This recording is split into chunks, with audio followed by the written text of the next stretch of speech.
Welcome to another episode of Mysteries Unknown. I'm really excited about tonight's podcast. We're going to be getting into some encounters from my home state of Arkansas.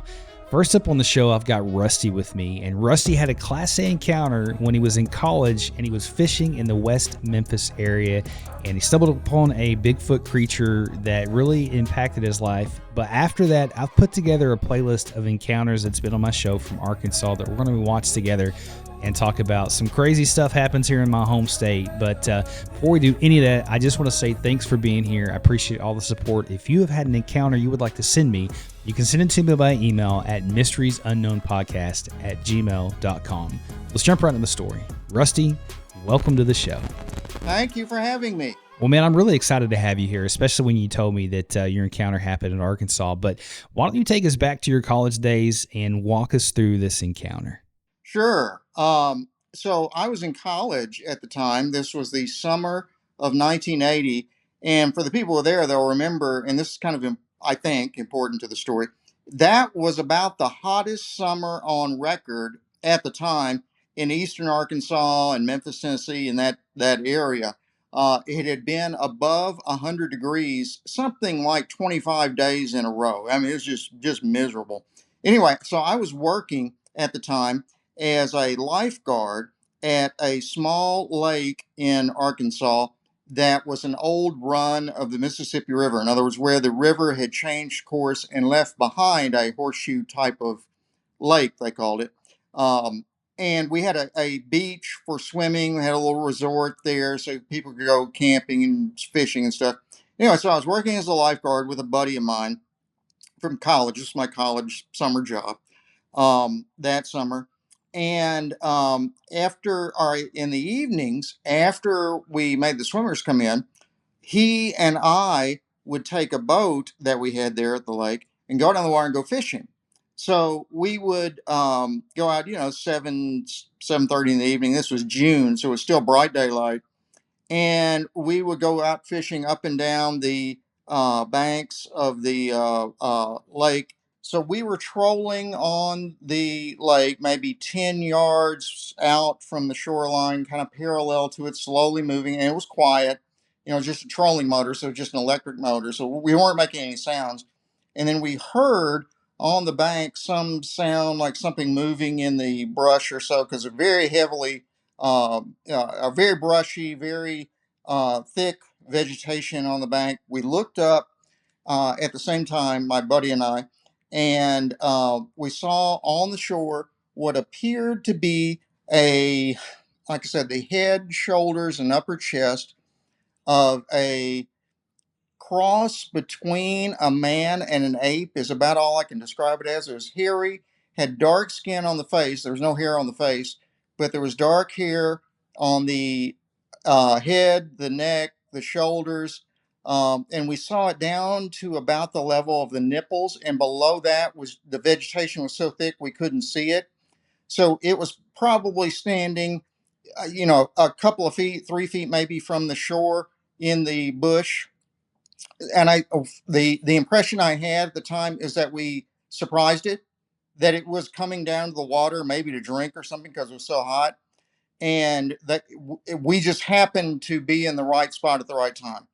So we see it, and he looked directly at us, and then after no more than a few seconds, although it seemed a lot longer than that, after no more than a few seconds, this thing turned around and crashed back into the bush, and we could hear it moving away from the lake for, I don't know, another 30 seconds or so.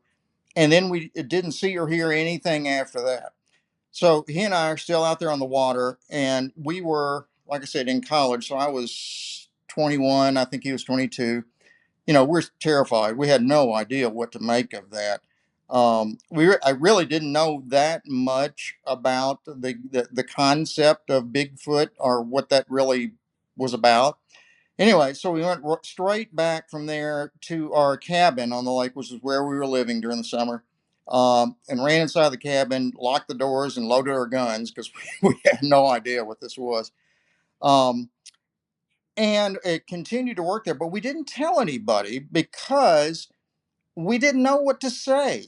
what you say, we saw a monster last night. I'm like, oh, those guys have been drinking again. Those crazy kids, they're always doing something. So we figured, okay, maybe let's not say anything about it. So we didn't.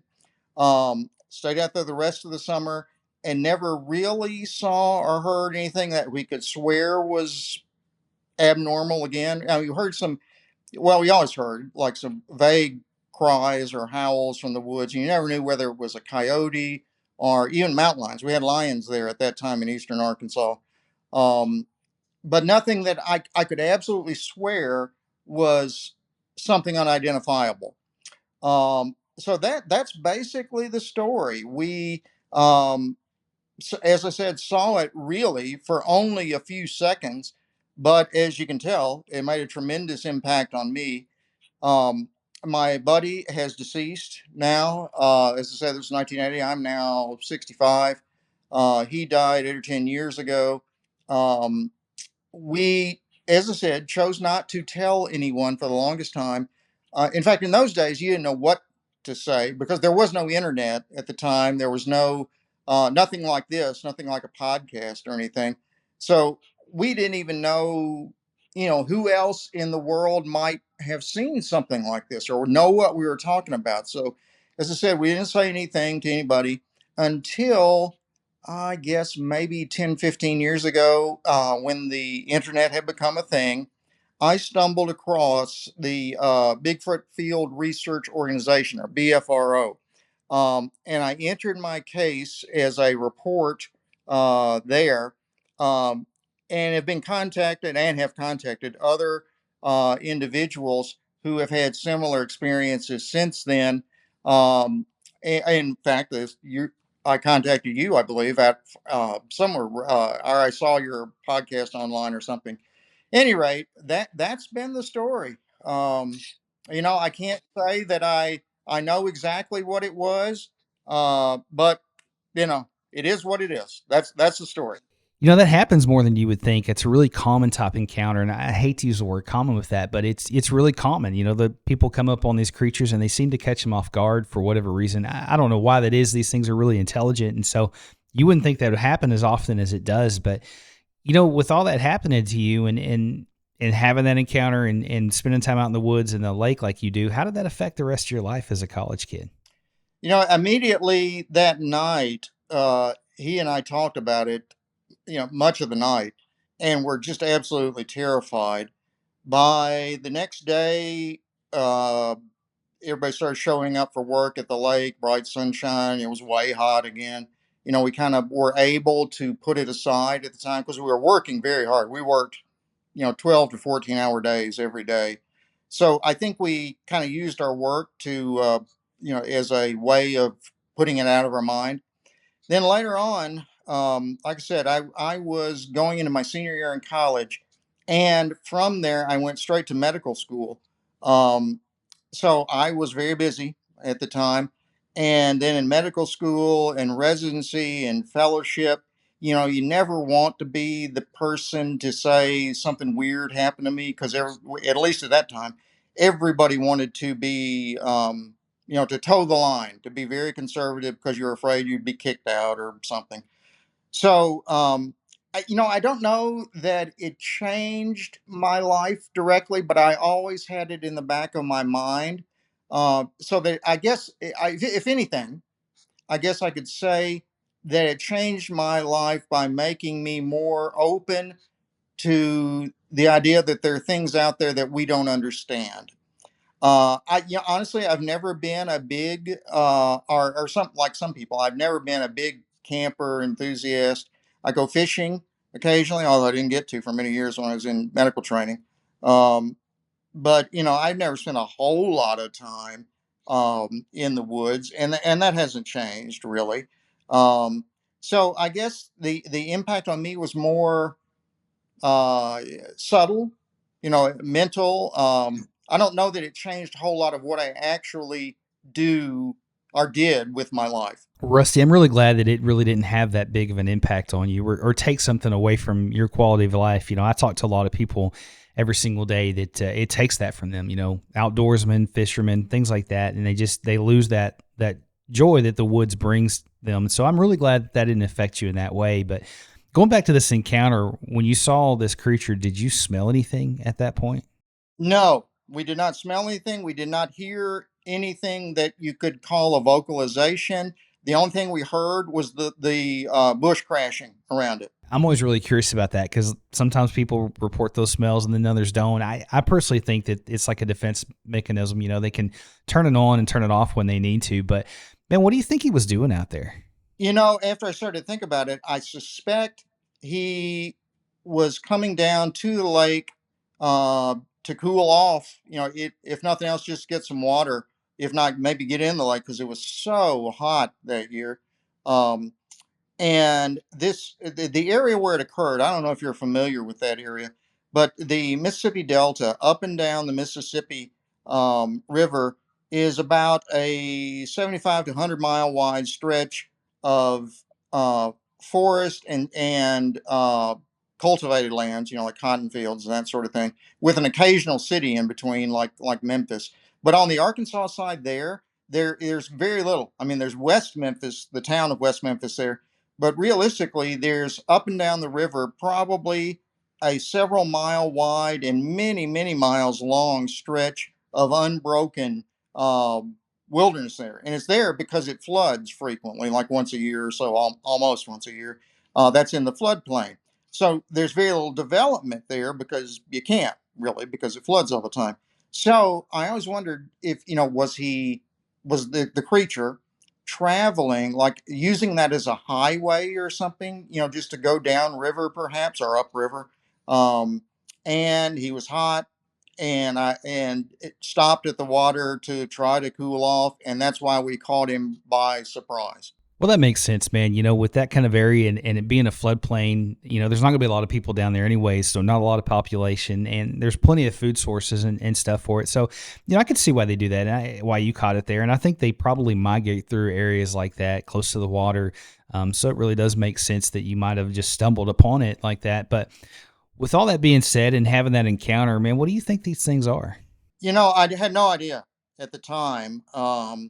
What it was. But since then, I have read about it, watched videos about it, talked to people about it, um, and I truly believe it is a unknown primate of some kind, either sort of a relic hominid, some people call it, that was here, probably that came over the Bering Strait land bridge with humans 20 to 30,000 years ago, and has existed in very small numbers, scattered around North America, and is because of its relatively high intelligence and tendency towards keeping to areas where humans don't go. They've managed to stay, unknown, basically, to modern humans.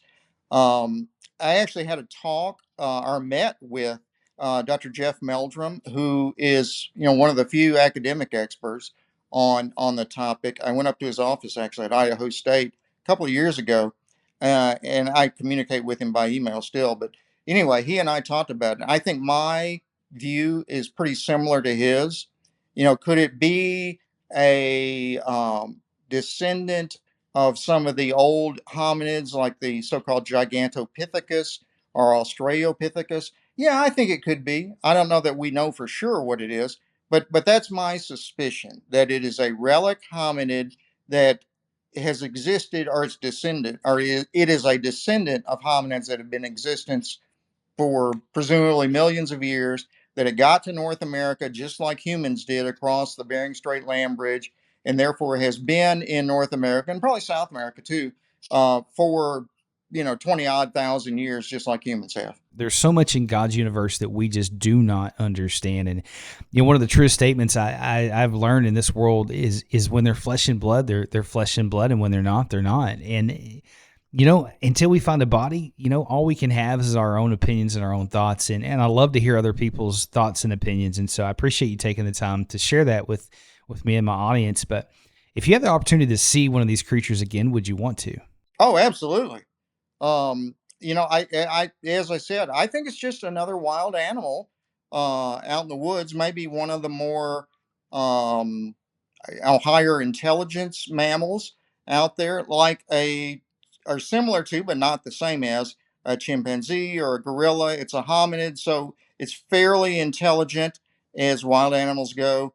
So yeah, I'd love to see it again if I could. I've actually been, believe it or not, on a couple of hunts for the creature, whatever we want to call it, Bigfoot.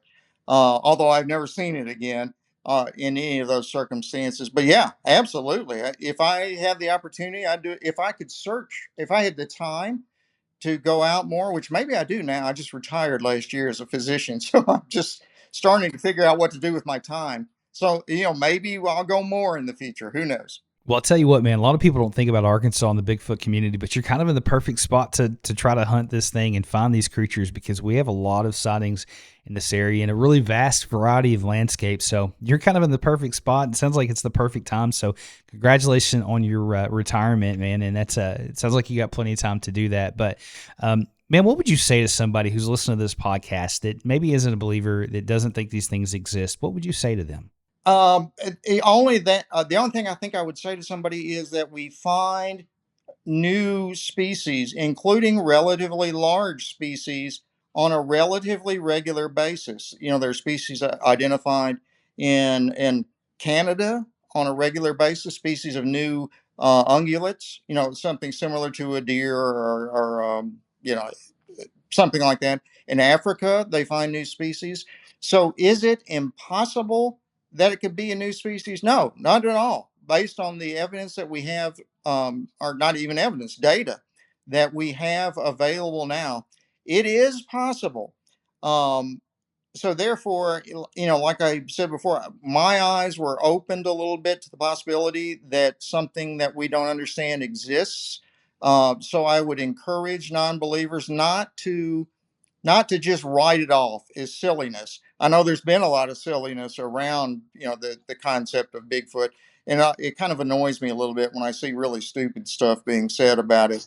So I try to keep it towards the academic side, or the naturalist side. It's a wild animal. There are not very many of them in North America. They stay in very rough areas where humans aren't usually found, and therefore they are able to, it be or to hide themselves in a sense.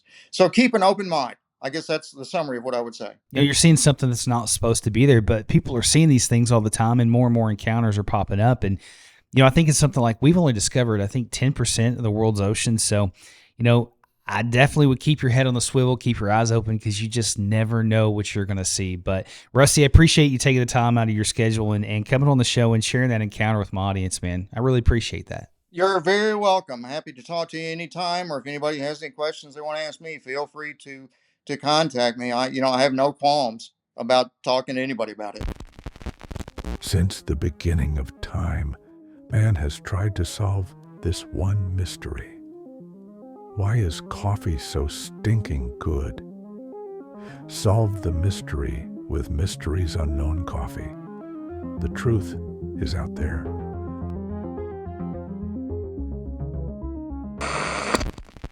This event, I believe it happened when I was about 12, maybe 13, maybe 14, I don't know. But we had found this bluff that we'd wanted to go to, and Dad wanted to go late because night fishing's always good, That's what you do out there, and we just kind of just set up camp, and Mom and my brother and sister were younger, so they were in the car sleeping with Mom, and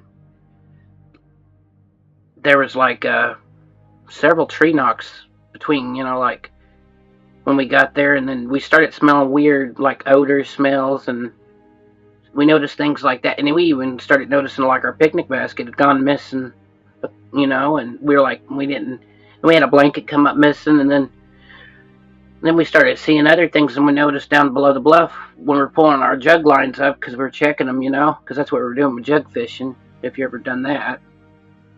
And there was like a shadow, and then we saw like these, I seen it as the moon come down, it was like a glimmer, and I seen the eyes standing there. It was a shadow, and that thing was just massive.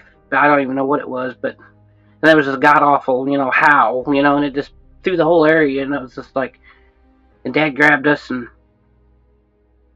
threw us in the car, and I was in the back of the station wagon, and I seen that thing. It stood there, and it was as big as the trees, and just black red eyes, and just hairy, and I don't even know how to describe it. It was just like still, still haunts to this day. You still kind of just like sometimes you dream and you see that thing, But I don't know what it was, but I'm pretty for sure, like you say, Bigfoot. That's you experience something like that.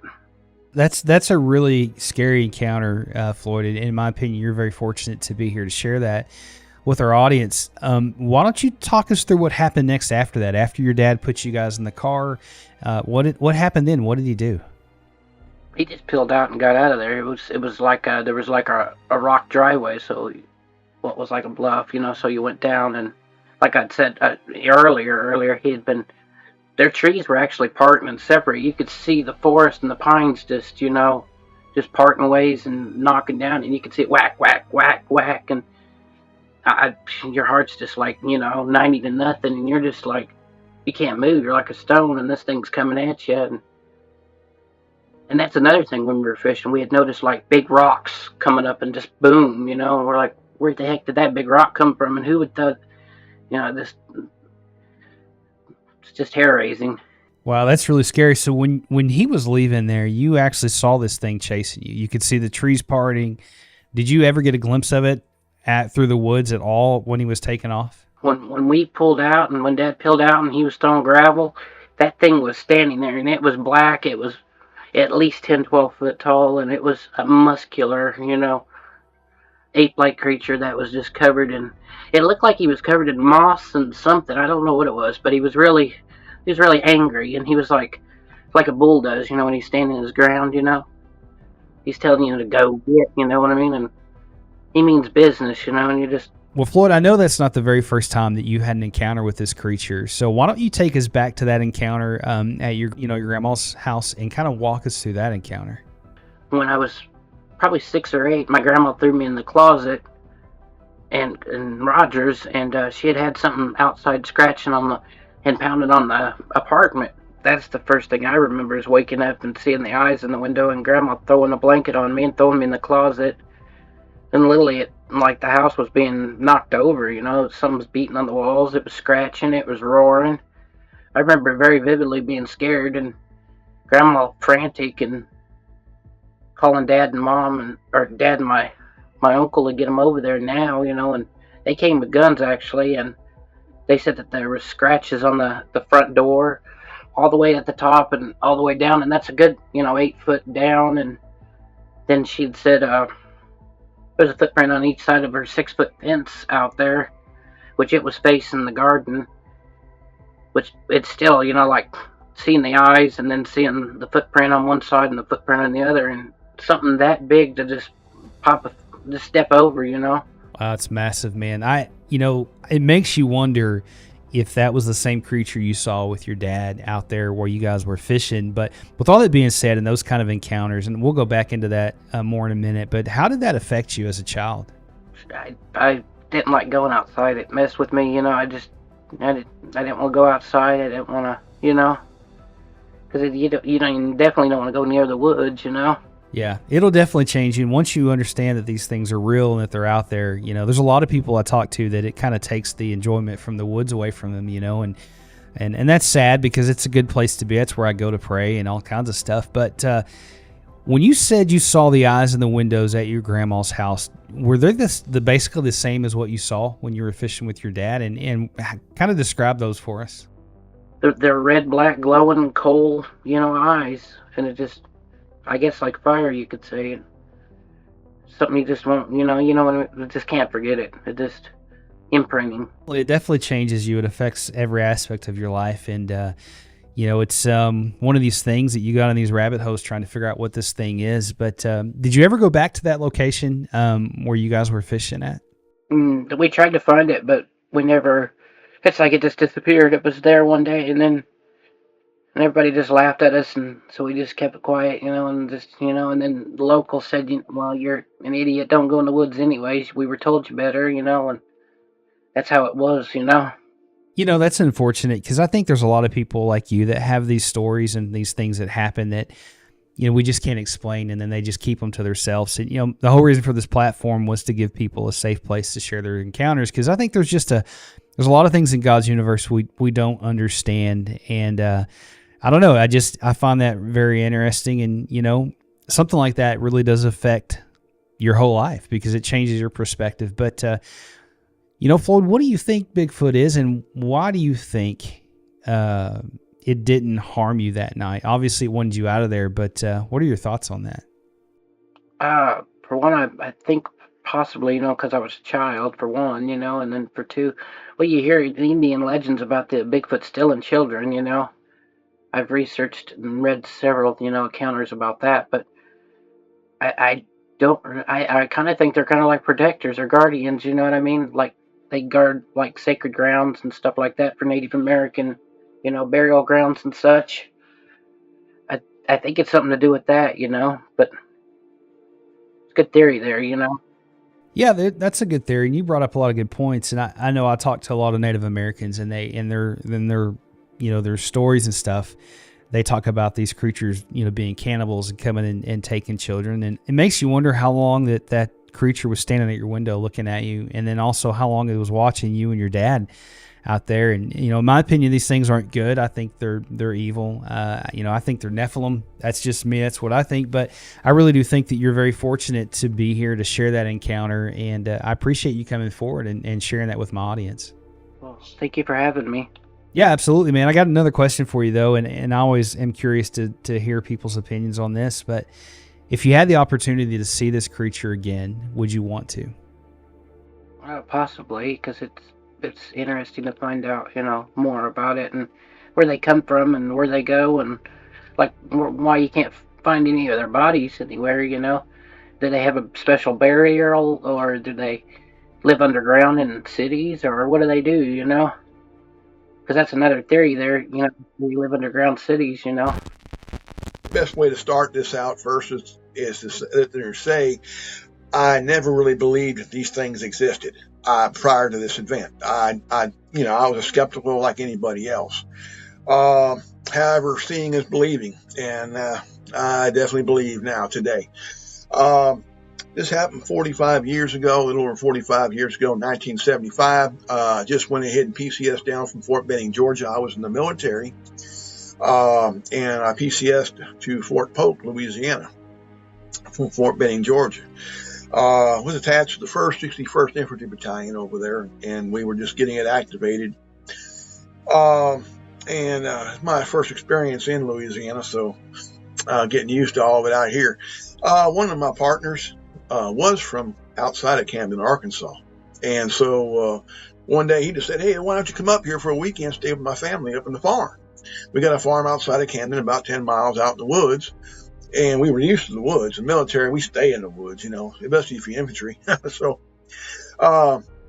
we jumped on it, went over there, about a 4.5-hour drive from post to the farm. It's about a 250-acre farm, good-sized little farm over there. He had a country family that was great. I'm talking about just wonderful. His granny cooked. I mean, she was amazing at cooking, and that hooked me right there. And if I'd been 30 some odd years older, I'd probably gone with her, but instead of his sister. But I met his sister. We became an item pretty quick. And that was it right there. And from that point, every weekend I was going up there and stay up there with him. Her daddy, Bobby, he was a great guy. And I'd go up there to help him work the cattle. I'd help him go up there and work, build fence, and whatever we had to do around the farm to help him, tend to the cattle, caught the hogs, everything. I love that kind of stuff.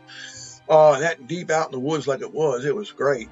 And getting away from post, hey, let me tell you something. On weekends, you want away from post, because if you're still on post in the military and they need detail, guess who they call? So I made sure I was out. Any case, so it was one particular Friday night. We had finished supper. We was hunkered down inside the den. It was an amazing supper. About 9:30 at night, we're watching TV. Me and her and her daddy, her mama, 2 brothers, and her granny was in the kitchen washing dishes. All of a sudden, she screams. Man, I'm talking about, they say that, you can hear everything you want through a mobile home walls. Well, through these old houses, man, you can hear the same. It's just like paper, So she screamed, we jumped and ran down the hallway. And of course, being a soldier, I was the first one there, and I went ahead and got in that kitchen, and I almost cut a flip over Granny. She was on the floor, and she's pointing at the kitchen window over the sink, saying, I seen it again. And she was just hysterical. Well, naturally to me, in my military mind, I assumed she seen an intruder trying to break in the house. Evidently, her family knew what it was, but didn't let me on. And that's fine. Well, I mean, what their reasons, I understand. But I wish I would have had an idea what I was fixing to go after. Any case, so we ran out back. Her daddy said, let's arm up. Got some weapons off the racks in the hallway. We went out back. Her brothers went to the right. Me and her daddy went to the left. Of course, the girl stayed inside and tended to Granny. As we went, it was 9:30 at night, like I say, but it was a very bright moon. And you know how that moon gets when it's like daylight. You can see everything, almost like daylight. It's just, a little bit dimmer, but you know what I'm saying. We got out there. I remember seeing the cattle clear across the pasture. They were all hunkered up on the far end of the pasture. They were cutting up, so I knew that meant they was pretty much had some kind of a predator out there. It could have been a bobcat, could have been a coyote, who knows what. But what caught me off guard and got me to really thinking was I heard his 3 blue ticks he had for hunting dogs. They were under the house whining. And I'm talking about dogs that would chase anything, son. If there's been an intruder, they've been cutting through them woods, going ahead and making a racket. You could have heard them a mile away. They were under the house whining. These deer trained to go ahead and run deer and everything. Now I got my military mind's going, what in the world are we after? Because if it's not an intruder, it's something big and bad. And I don't know what, I had no idea. So I said, Bobby, the dogs. He said, don't worry about that. Just keep close behind me. Well, okay, I'm picking up something was up. We're getting close to the corner post. We had just built a fence not too long before that was dividing fence. And it divided the pasture from a 50-acre swamp he had, and he didn't want the cattle going into there. So we built that fence. It was made of, I believe it was 4-foot cattle panel with a stretch of barbed wire over it, so about 5 foot high. As we got close to that corner post, I remember I was catching a stench, and it was a pretty rough one. I mean, it was like matted urine and something dead, as best I can describe it. It make you want to gag. We got close to that post, and that's when we jumped something up. Something in the thicket over there started going, turning and burning, son. And to me, it sounded like a 2,000-pound rhino because it was doing some damage in that thicket. I'm thinking, what in the world is that? And all of a sudden, this is the point where my whole world changed. Everything I was taught to believe existed in this world came to a sudden stop right then. This thing jumps the fence, and it lands down about 25 foot from us. This isn't 100 yards away. This isn't 150 foot away. This is about 25 foot. We counted the next morning when we did a recon. It landed right there in the pasture, flank of us now. We saw it side view. It stood up. It was flank of us. And it stood up, and this thing stood up, it seemed like forever. When it stood up on full length, it was about 8 foot tall. Every bit 8 foot tall, covered in long, stringy hair. It was dark hair. Can't tell you it was black or brown because, I can tell you it was dark. Flank of us, we could see its profile like a huge man's face. It didn't have a snout, so I knew it wasn't a bear. It had long arms. I remember the huge hands, and it was covered in hair. Like I said, very muscular, very, very powerful build. And then this all happened in a matter of seconds now. I'm just trying to give you the picture of what we're looking at. Then all of a sudden it just took off like a rocket. It never looked at us. It never tried to attack us or anything. It left. It ran. And it ran across the pasture, which gave me the inclination this thing's as scared of us as we're scared of it. Now, understand, I got a 12 gauge. Bobby had a 410 and a flashlight. If this thing attacked us, them 2 guns wouldn't have done nothing but got us killed. I promise you right now. But it ran from us. It ran across the pasture. And when I say ran, I'm talking about running like this, like a track star. Arm swing. It was straight up, running like a man. Didn't fall to all fours at any time that we saw. It stood up like a man and ran like a man. Now, this is what got me thinking, okay, this ain't no bear. I have seen bear before. I've seen grizzlies and I've seen black bears and such. When they stand up, and they can stand up straight like a man, and they can walk like a man, no question about it, but they cannot run like a man. All right, a bear has to fall to all fours. Its hips and leg structure won't allow it to run like a man. It has to go to all fours. This thing ran like a track star. Well, as it goes across the pasture, it went ahead and it crashed through the cattle gate. That might not sound like too much, but when you understand this cattle gate we built out of 2x6s, oak 2x6s. And if you know anything about oak, it's a very hard and heavy wood. You're going to break that, you the man. I'm going to tell you that right now. It took a D9 dozer to go through that thing, and it shattered them 2x6s. Shattered them. Twisted up that barbed wire. Next morning, we went out and did a recon. But in any case, as it went through that, I don't know why, if it hollered because of the fact that it got tore up by that barbed wire, or because it just let us know it didn't want us chasing it. I don't know. But it roared, and it roared a roar I ain't never heard in my life. Now, I live in the backwoods of Louisiana. I've lived out here now for dang near 40 years, out here in the backwoods of Louisiana. It is almost 6 miles out my back door to the next house through the woods. I hunt all these areas out here. And I'm used to hearing critters. I'm used to hearing coyotes, bobcats, panthers, you name it, owls of all kinds. I mean, we're used to hearing that. I've never heard anything like it to date. Never heard anything like that in the woods. It sounded like a lion, how a lion would growl, like real bassy type of a growl, and like an elephant. Boy, if you don't talk about that scaring you, what? So, I mean, that just made my hair and my neck stand up.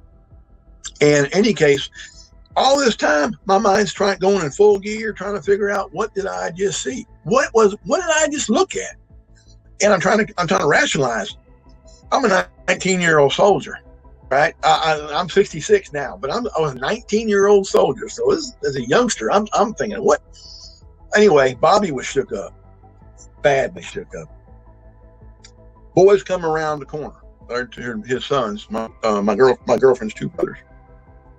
They said, "Yeah, did you hear that? Did you hear that?" I said, "We've seen it." Well, they went ahead and they said, "Oh man, we got to calm down." We were just, I was like trembling. I was like, "What in the world is this, man?" We don't know. Well, that's when Bobby come clean a little bit. He said, I don't know what this is. How do I protect my family? I don't know what to do. It comes around here every once in a while, looking in the window at Granny.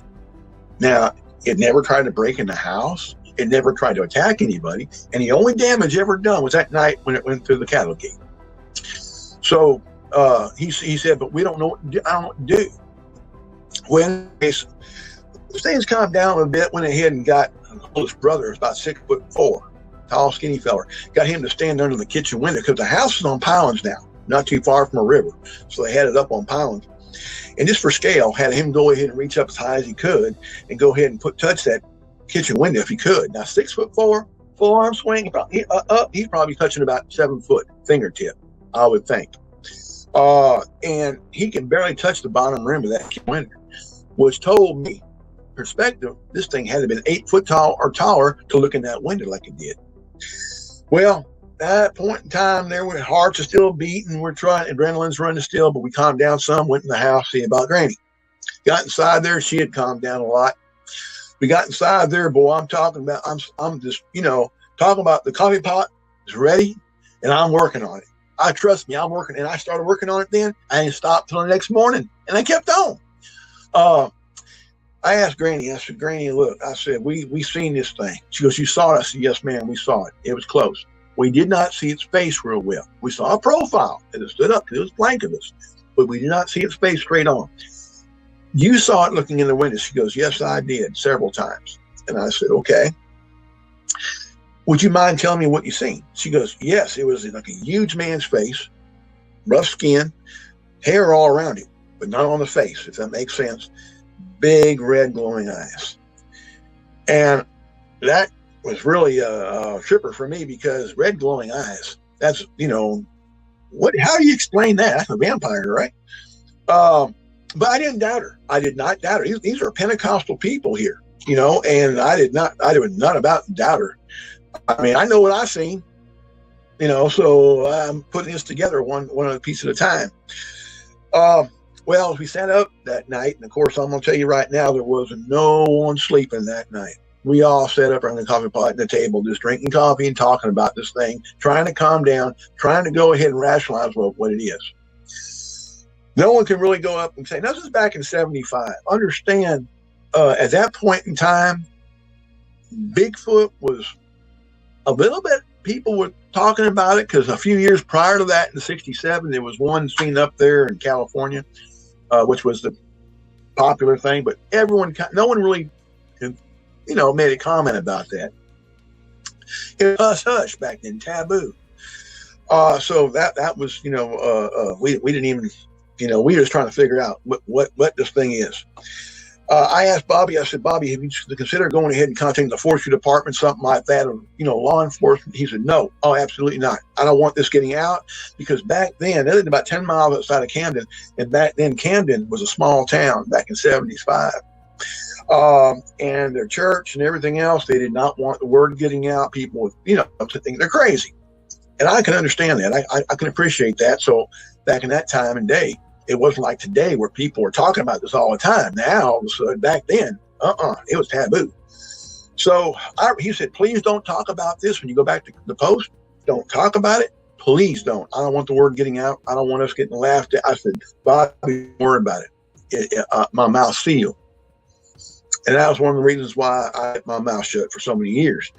But anyway, the next morning, we decided to go ahead and pull recon and sun up, and went out there, and we went back to, the point of origin, back where this thing, we first jumped it up in the thicket, and where it jumped that fence. And the first thing we're going to look for is prints, of course, and hair in barbed wire. No hair in the barbed wire where it jumped the fence. We found the prints, though, of course, when it, hit the ground. That thing had to have been 700 to 800 pounds. Easy 700 or 800 pounds, as big as it was. Massive creature. When we followed the prints across the pasture going to the cattle gate. Now, we didn't have a ruler or anything else. So I used my own feet, and I went ahead and I put almost heel to toe, almost fit in one track. Now, that's a big critter right there, I promise you. And so I was like, what? I'm still in shock, As we went ahead and went on, followed the tracks, went to the cattle gate where it was shredded. I'm talking about shredded. Looked over to the side, went ahead and seen where the corner post was. When this thing crashed to the cattle gate, the raw power of this thing going through there jerked that corner post over. That's a telephone pole cut down, put about 6 foot in the ground. Okay, because your corner post, of course, is your stabilizer system for the fence. It pulled it over, didn't break it. It laid it down from that pressure, that thing, power going through there. And even went ahead and moved the squeeze chute. If you know what a squeeze chute is, where they put the cattle at when you go ahead and lock them in there to go ahead and get them branded or go ahead and cut their horns, whatever. It went ahead and pulled it, twisted it. That's a lot of power right there. Then we went on, of course, tracks went on, and went through a big old, I mean, nothing but a sawtooth briar patch, huge. And them sawtooth briars are like this. We called them in the military. We went into them all the time in the woods, on bivouac and such, and we called them wait a minute vines. Because when you go through them and they grab a hole, they say, wait a minute, and you ain't going nowhere. So, any case, we didn't pursue it past that. But he harped on me, please don't talk about this, and I didn't.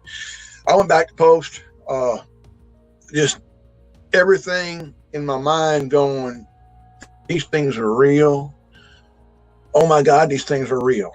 And it changed everything. And what it caused me to do was doubt everything we were taught in public school to believe. I'm just telling you, the history books, it ain't there. Something's up. So, it affected me a lot, and going ahead and I didn't ever talk about it to anybody. And for years and years and years and years and years, got married in 84 to my wife out here when I came out of the military in 81, stayed here in Louisiana because I'm originally from Southern California. I stayed out here, love country life, love it in the woods. So We come out here, homesteaded out here in the woods outside of Maryville, which is a small town, about population about 500. Okay, on Texas border. Any case, I hunted out here all the time. Her uncle, his name was Lewis Gill, great guy. He was about 75 years old at the time. We were hunting buddies. One day I said, Uncle Lewis, we've hunted all around here several times, done well, but I like to hunt about 10 miles from here in Anacoca Swamp. He looked at me, he said, no. He said, the old man said, no. He locked up quick, and he said, no. He said, I'm not going out there, haven't been out there since the 50s, and I ain't going back. You want to go, you go right ahead. Well, I figured because he's 75 years old, terrain is pretty rough over there, a lot of hills and ditches and hollers. And he said, no, it ain't the terrain. He said, to be honest with you, I seen something out there back in the 50s, and I ain't going back. It scared me to death. Well, I got my curiosity up. Well, Josh, I was thinking, hey, man, I got to figure a way to bring this out without insulting him or, without pushing him away. So I said, Uncle Lewis, I said, you don't mind tell me, what did you see? He said, I ain't talked about it. I ain't told my brothers. I ain't told my niece, was my wife. He said, there's nothing, I'm crazy. I said, Uncle Lewis, if you'll tell me what you've seen, I'm going to tell you something. He said, all right. So he went ahead and he told me, he said, him and a trailer named Milton Hickenbottom, which is I knew him really well. He lived across the highway from us. I hunted with his sons. And Milton and Lewis about the same age. They grew up together out in these parts. And when back in the 50s, they was out there squirrel hunting. And they was sitting out there when it broke daylight.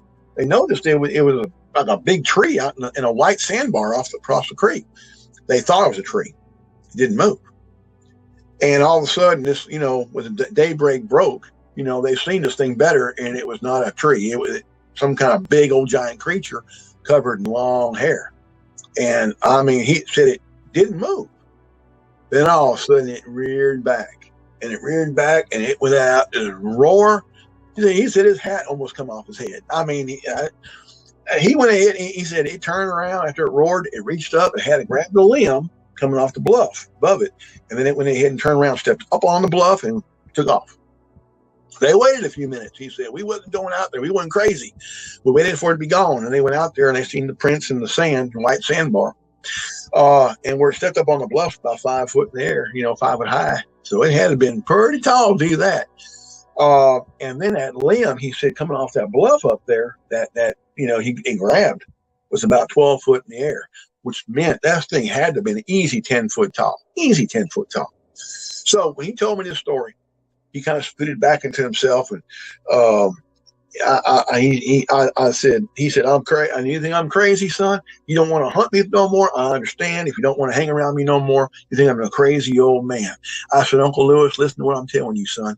I promise you ain't crazy. And that's when I told him my encounter. I want to take the pressure off of him. And this was helping me. First time in how many years I'm going to talk about it. But I opened up and I told him my encounter. That old man almost broke down and cried. He said, I ain't crazy. I ain't the only one. I said, Uncle Lewis, you're not crazy. They're being seen everywhere. So, in any case, from that point on, it was just big relief to him. And I felt good because now all of a sudden I released mine and he released his. And now together we're kind of like, wow. I told my wife, and I told my kids. And my kids were a little more accepting than my wife was. Women tend to sometimes be, I hope no one gets mad at me for saying this, but sometimes be more closed-minded than a fella. That's just the way it is. And so, and I can't expect her to, I can't. She didn't see it. So seeing was believing for me. But my boys, they were real open-minded to it. And they really, started to say, hey, man, yeah, because they've seen UFOs before in the sky. They can't explain, so. But in any case, me and my boys always had a close relationship, always. And matter of fact, my youngest son, he's a warden of the compound I retired from. And my older son, who just came out here, he plays in a band from Tennessee. So,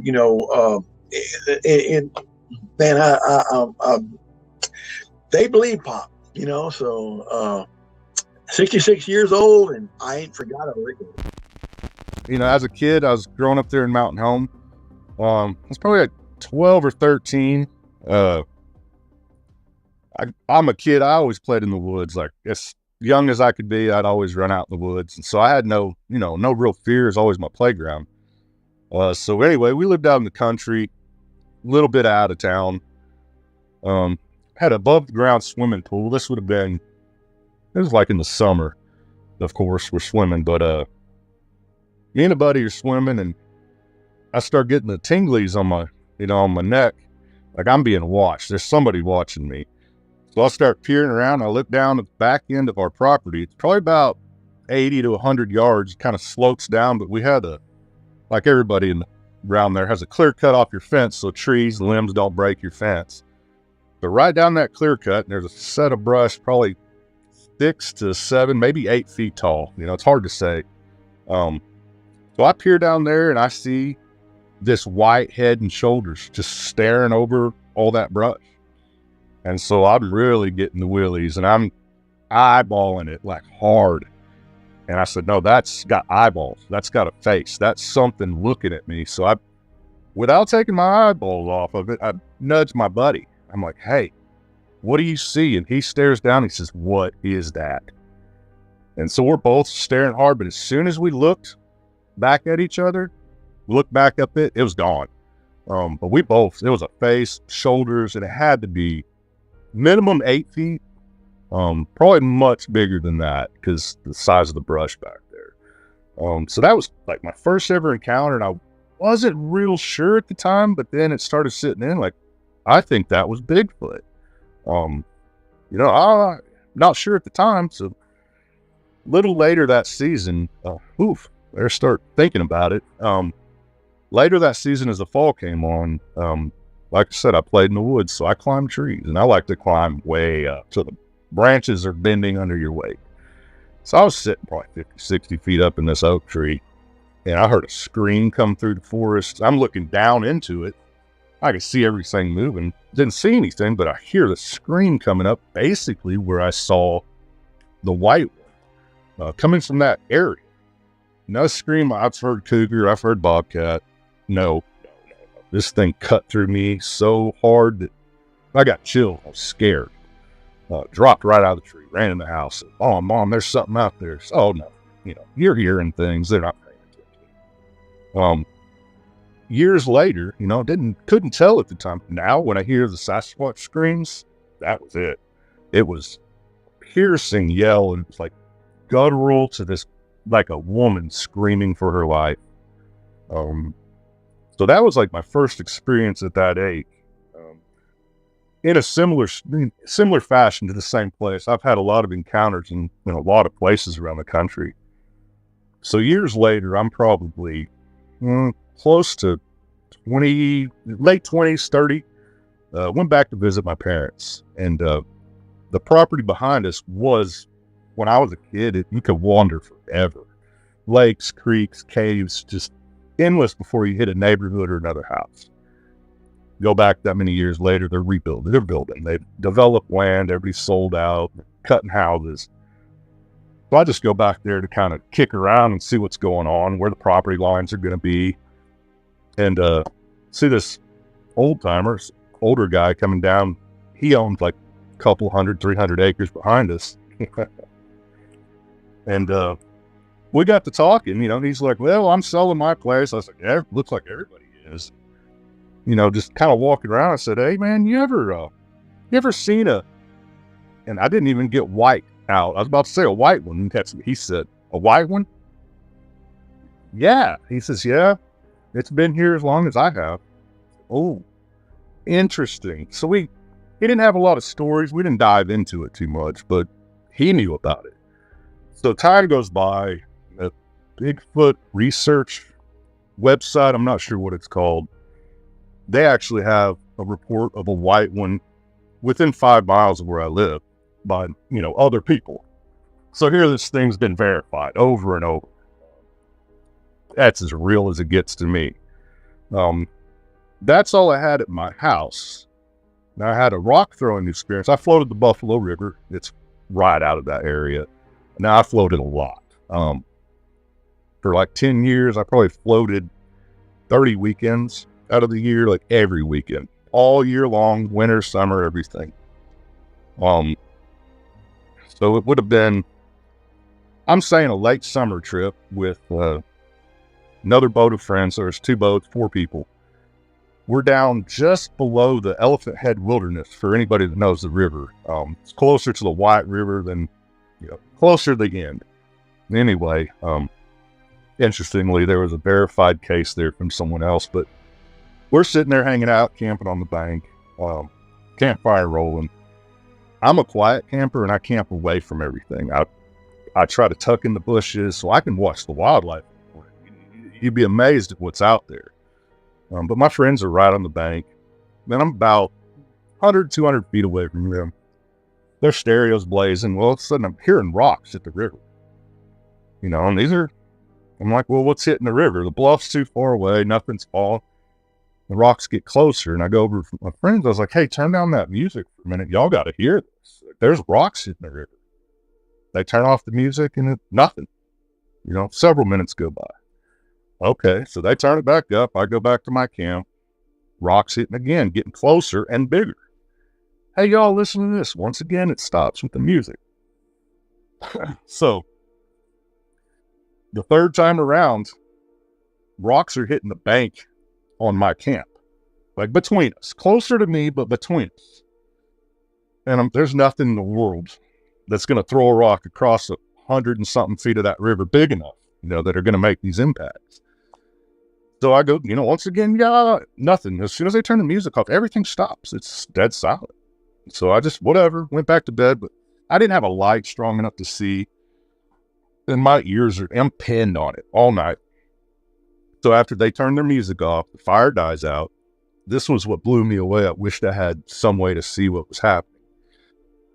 Something came down there. And now, in my mind, it was 2 creatures separately, splashing, playing, and running around in the river in the middle of the night. This is, 1, 2 o'clock. Deer don't do that. Bear don't do that. There's nothing to fish there heavily where they're going to splash. What in the world? And so as I'm sitting there in my tent trying to analyze this, it sounded like my children playing at the beach, splashing and swimming and throwing water and just in circles and playing. I thought, man, I wish I could see what was going on, because there's no humans over there. There's no way. Pretty crazy stuff, guys. A lot of times people don't think about Arkansas when it comes to Bigfoot, but we have our fair share of encounters, and I've been fortunate enough to have some really great people on this show to share those encounters, and very honored to do this, and I'm so thankful that you guys trust me with these stories. But if you've been sitting on an encounter and been afraid to come forward with it, this is a really safe place to do that. So if you have an encounter, please send it to me at MysteriesUknownPodcast@gmail.com. I am so grateful for each and every one of you guys. I could not do it without you. You know what I'm going to say. Stay prayed up. We'll see you in the next episode.